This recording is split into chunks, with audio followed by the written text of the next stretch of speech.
প্রথমে আমি কিছু শুটকি নিব।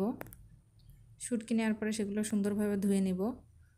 ধুয়ে নেওয়ার পরে তার সাথে কিছু রসুন কুচি এবং পেঁয়াজ কুচি নিয়ে নেব। একসাথে আমি এগুলো ভেজে নেব যাতে সময় বাঁচে। এবার সুন্দর করে তেলে ভেজে ভেজে নিব। তারপর আরেকটি পাত্রে শুকনো মরিচ নিয়ে ভেজে নিব। শুকনো মরিচ সুন্দরভাবে মচমচা করে ভেজে নিব।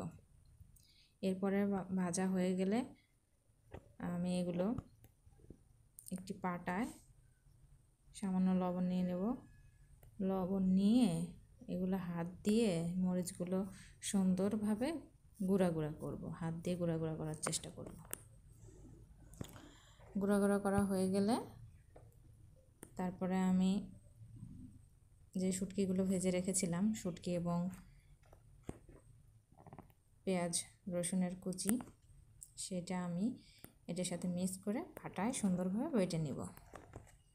আপনারা দেখতে পাচ্ছেন এভাবে সুন্দরভাবে মিহি করে বেটে নিব।